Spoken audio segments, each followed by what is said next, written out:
We are talking about the man whose photograph you see right here.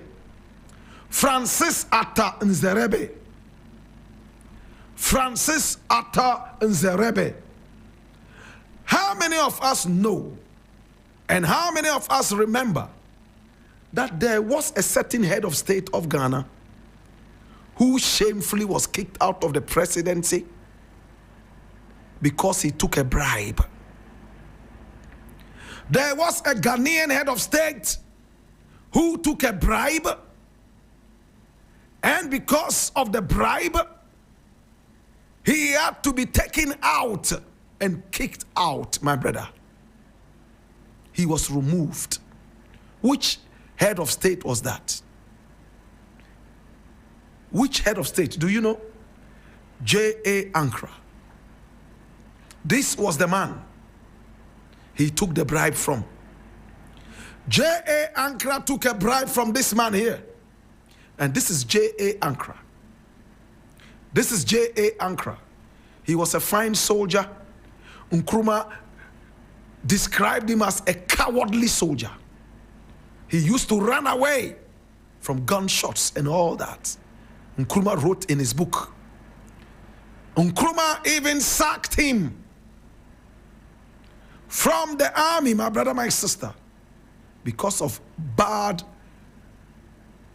performance, and also the fact that he was hearing about this man getting involved in a certain coup to remove him, Nkrumah. My brother, my sister, this is J.A. Ankara. He's one of the worst soldiers, worst Ghanaians this country has ever seen. J.A. Ankara. My brother, my sister, we are not talking about him today. We are talking about this businessman by name Francis Atta Nzerebe.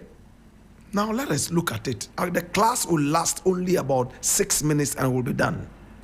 Francis Atta Nzerebe was born on Coronation Day, the 2nd of November in 1938. My brother, my sister, 1938.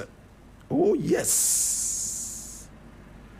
He was about 22 and a half years younger than J.A. Ankara, who was born in 1915. But today we are not talking about J.A. Ankara. We're talking about Francis Atta Nzerebe. He was born on the 2nd of November in 1938. He was a Nigerian politician. He also became a senator for the Olu senatorial constituency in Imo State from October 1983 to December 1983. And then he came back again and became senator from 1999 of May to 2007 May on the People's Democratic Party slate. My brother, my sister, now let us look at this wonderful man. In fact, at a very young age, he was just interested in business. My brother, my sister, just business. He was born in Oguta in Imo State, as you were told, on the 2nd of November 1938. His father was simply called Ozimba Nzerebe, and he was a lawyer, barrister at law, and a former state council. In fact, his grandfather, the father of his father, Ozimba Nzerebe, was called Akpati Nzerebe. He held the traditional title of Ogbuagu Oshiji. My brother, my sister, he came from a traditionally powerful home. His father was in England. He was a lawyer who went in and out of Nigeria, in and out of England, doing his work. My brother, my sister, this was the man who raised Francis Atta Nzerebe. Hey. But remember, I told you that he was only interested in business. Brother, my sister. Now, the man we're talking about today also had deep leanings with a lot of wonderful people in Nigerian politics, including Hajia Asebe Shehu Musa Yaradua, wife of the late General Shehu Musa Yaradua, and was also the brother of President Umaru Yaradua. My brother, my sister, his family was related to the Yaraduas. My brother, my sister. So that pushed him into politics. Interestingly, he lost his mother when he was in primary school. And then, at the time his father was away in Britain studying law, he was taken care of by a Catholic priest. He moved from one priest to the other.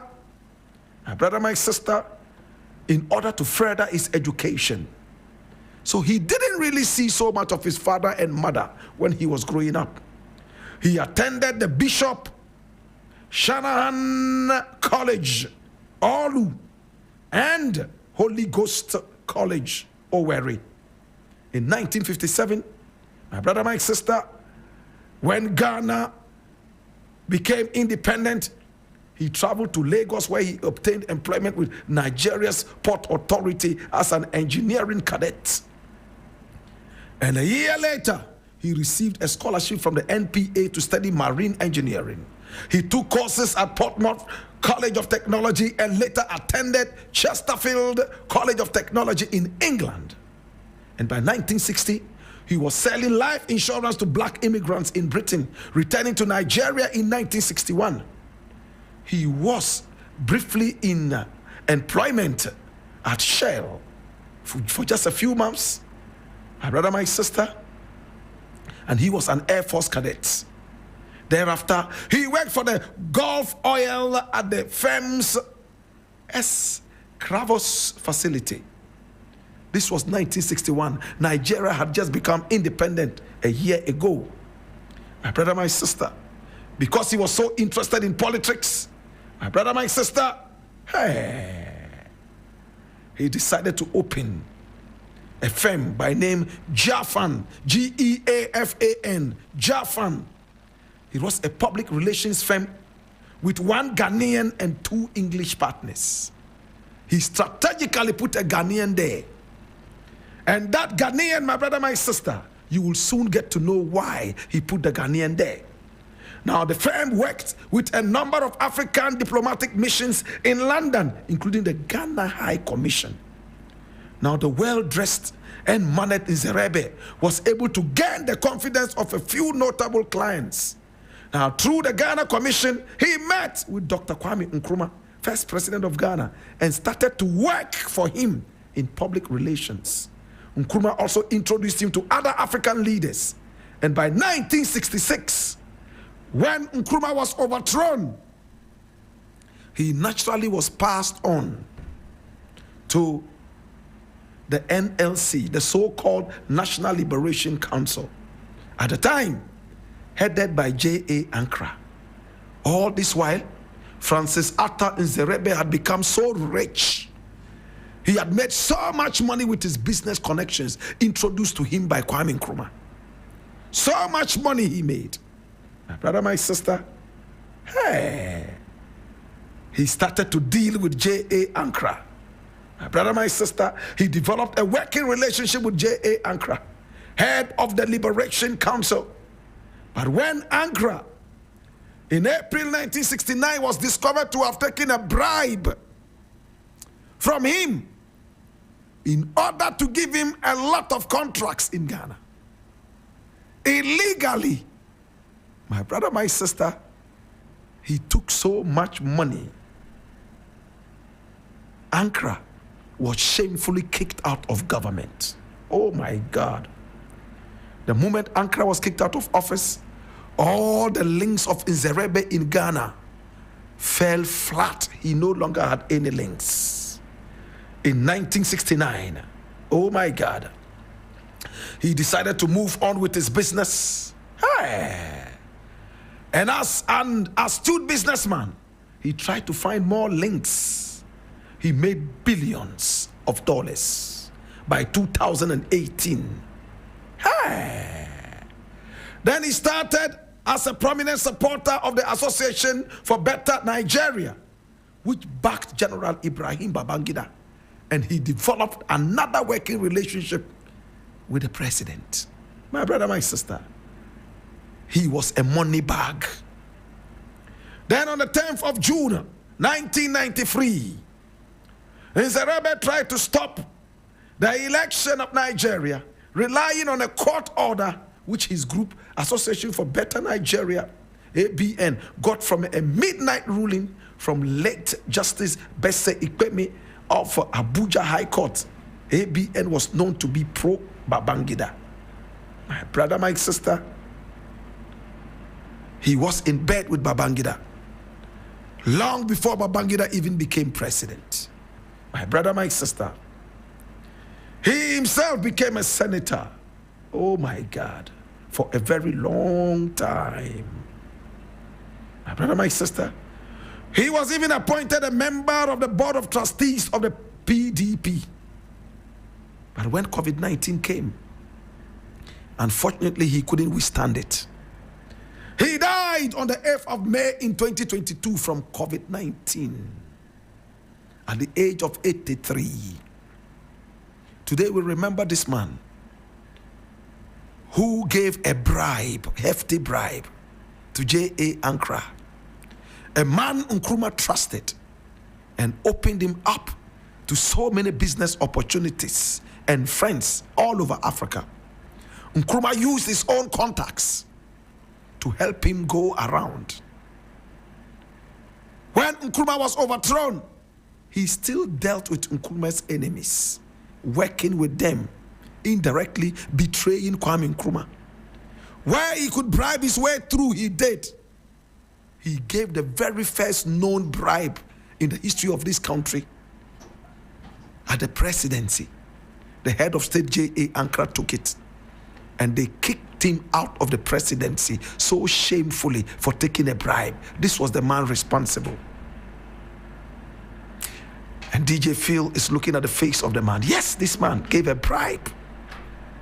And because of that, the head of state, J.A. Ankara, was kicked out in April 1969. So shamefully. And this is J.A. Ankara. From that time, he went into absentia, so very disgraced. It will continue to be on his neck that he was removed as head of state because he took a bribe from this man here called Francis Atta Nzerebe. This man believed in money. He was a money hog. He could use money to do almost everything. And his chance broke through when he studied in England because of his father, who was a lawyer. And he got in contact with a Ghanaian, and together they built the plan to start the PR firm, which saw him working for so many different African countries, beginning with Ghana. Kwame Nkrumah supported him a lot because of the Ghanaian. Today we remember you. Papa, you died at the age of 83. And here you see the signage, my brother, my sister, when he passed on. And you can see his picture on the table. And on the floor, you can also see his picture. He was a Nigerian businessman, shrewd. He was also a politician. So many people went to sign condolences in the condolence book. Many people around the world who knew him did. This is Francis Atta Nzerebe. In the beginning of knowledge, I ask you now that you know the story of Francis Atta Nzerebe.